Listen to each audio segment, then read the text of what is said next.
So the Bureau of Alcohol, Tobacco, Firearms, and Explosives, more commonly known as the ATF, just implemented a rule change that would essentially turn up to 40 million law-abiding firearm owners in America into felons. It expands the definition of short-barreled rifles to include handguns with stabilizing braces. Now, there's a Marine Corps and Army veteran named Alex Bosco who, about a decade ago, was out at the range. He was doing some shooting with a friend of his who happened to be a disabled combat veteran. And this veteran was struggling a little bit as he was trying to shoot and steady his aim. And the person who was in charge of the range came up to them and basically told this disabled veteran to stop shooting. This was hard for him to hear, and Alex got kind of pissed off, but instead of just getting pissed off, he started thinking about a solution, about what he could do to help his friend, as well as other disabled or wounded veterans who still wanted to be able to go and shoot at the range.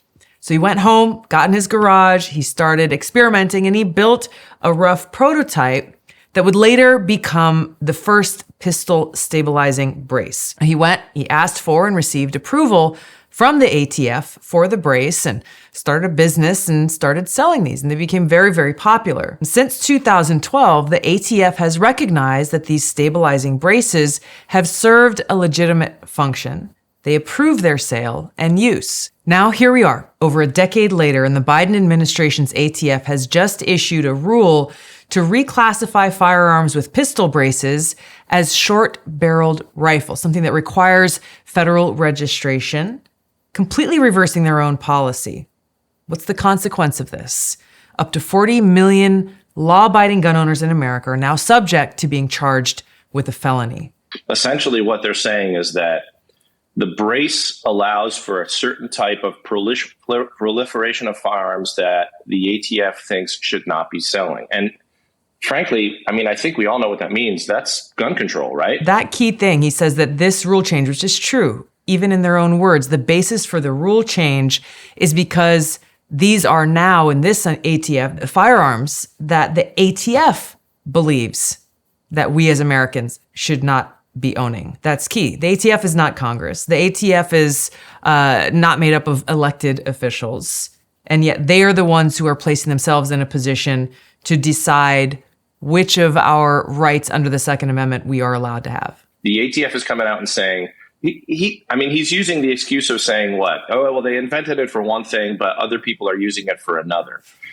Right. What does that mean for the purposes of public safety? Exactly. What does that mean for the purposes of an agency whose sole purpose not only is to regulate what we do and how some of these laws are interpreted, but it's certainly not, their job is certainly not to decide what types of guns should be sold and shouldn't be sold. I think everybody agrees, and I think Diedelbach would agree as well, that that's up to Congress.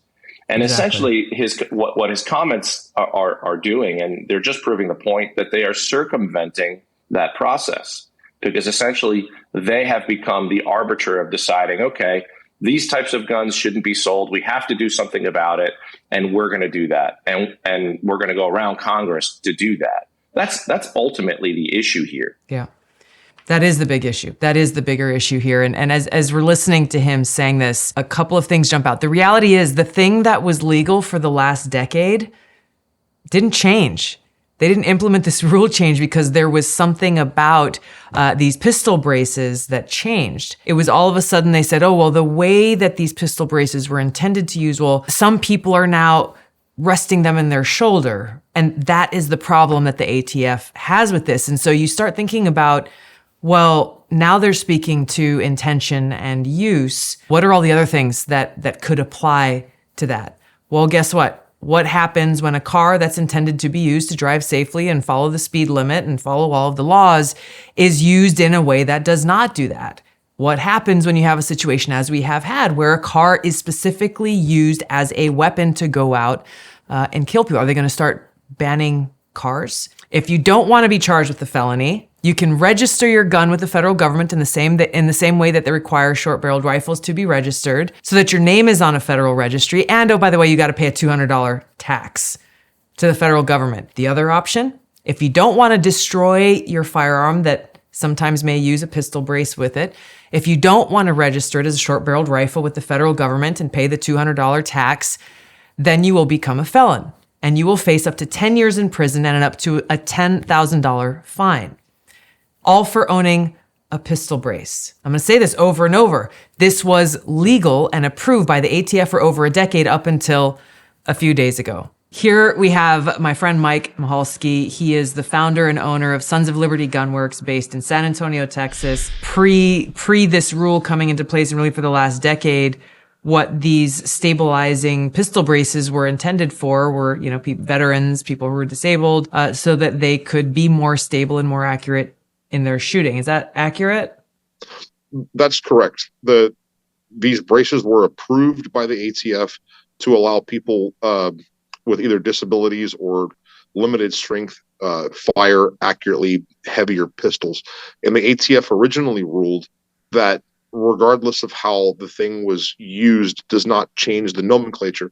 To give you an example, what I mean is if I were to take a revolver, a handgun, and I were to place it against my shoulder and fire it, that would probably be dumb, but it doesn't change the legal nomenclature or the classification of it being a pistol. Right. Now, with this new interpretation of the rule, it's actually changing the classification. That's a big distinction. That's a huge distinction.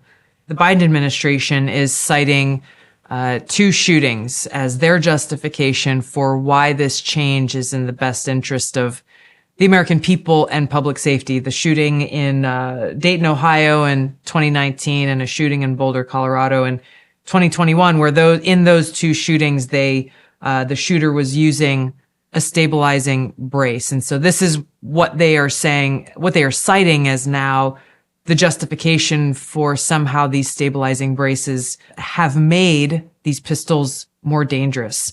Well, if you have the propensity to commit mass murder, the type of plastic you put on the back of your gun probably doesn't come into your decision-making process.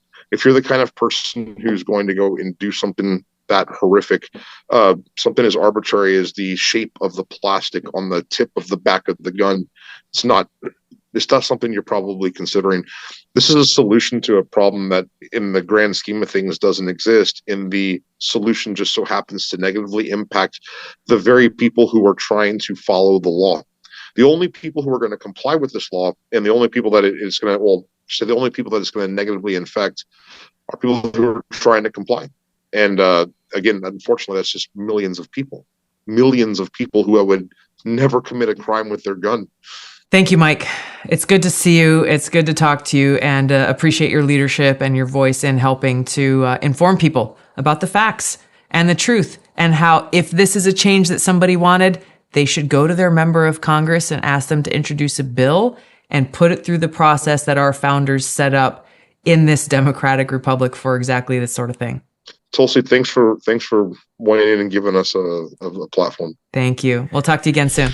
The Wisconsin Institute for Law and Liberty, as well as the Firearms Policy Coalition, have both filed lawsuits against the federal government challenging this rule. Now, the basis of these lawsuits point to this bigger issue that we are talking about. This rule change is very serious in and of itself, but we've got to look at how this was even possible in the first place. The first thing that is cited in these lawsuits is the fact that this rule change violates our Second Amendment constitutional right to keep and bear arms. Number two, it violates the separation of powers that our founders intended for our government, that ensures that the responsibility to introduce and pass new laws is limited to Congress, not the executive branch. Not a single person in the executive branch has the authority or power to go and introduce a bill into Congress, the U.S. House or the U.S. Senate, to pass into law. They can make suggestions, they can make proposals.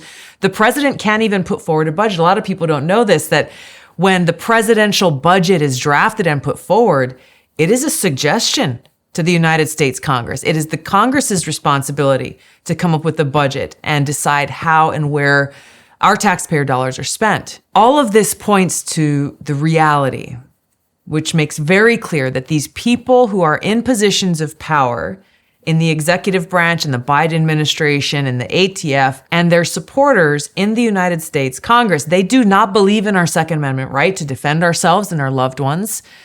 And they are very afraid of the intent that our founders had when writing the Second Amendment, that people who have the right to bear arms serve as a check on power against a tyrannical government. Now, the big issue that this points to is the ongoing abuse of power that we are seeing occurring in the administrative state, the bureaucrats in the federal government, who at every opportunity are bypassing Congress and essentially making laws by fiat, by calling them rule changes. Now, this one is just the latest example. There are many others that we could cite because this is actually happening across all the agencies within the federal government. People who are overstepping their authority and undermining our Constitution in doing so. Our democratic republic has been replaced by this administrative state, made up of unelected bureaucrats who are changing our laws, undermining our civil liberties, and rejecting the Constitution in doing so. Our founders made very clear in the founding documents of this country that we are a self-governed nation. The first three words of the Constitution are "we the people." The Declaration of Independence says, "Governments are instituted amongst men, deriving their just powers from the consent of the governed." What that means is that in our democratic republic, the rule of law is paramount, and those who we the people empower to make those laws, they serve in those positions because we choose them, we elect them, we give them that power through our votes. And therefore, we can hold them accountable. We have the opportunity to hire and fire new elected leaders every 2 years with every federal election. We have the power to decide, hey, are you doing your job? Are you upholding the Constitution? Are you acting in the best interest of the American people? And if the answer to that is no, we have the power to throw them out. We hold them accountable. And this applies to both domestic issues as well as foreign policy, including the critical decisions that they make that have to do with when and where we go to war. So if we look at America today from this perspective, understanding the intent that our founders had for this country, that they put ink to paper and wrote within the Constitution, the Bill of Rights, the Declaration of Independence, compare their vision for this country to the reality that we face today, and we can quickly see we are not a democracy at all. Instead, we've become a bureaucracy, a country that's basically ruled by unelected bureaucrats. And this is why so often we feel so powerless and frustrated, because in this administrative state, we have no say. We have no accountability. We have no recourse. Our laws are being changed by nameless, faceless, pencil pusher bureaucrats who are acting with impunity because they know that it's almost impossible to fire a federal employee. They know that most people who are impacted by their actions and their rule changes and their law changes are people who will never know their name. They won't know where they work. They're not going to deal with protesters going and confronting them outside their place of work. So they do this with almost full anonymity and without any concern for accountability. In order for us to restore the democratic republic that our founders envisioned for this country and for us as the American people, we have to unravel this bureaucratic state and reinstitute a system in which those who are elected, those who we choose, are the ones who are making the decisions. And that they are the ones, therefore, that we hold responsible for those decisions.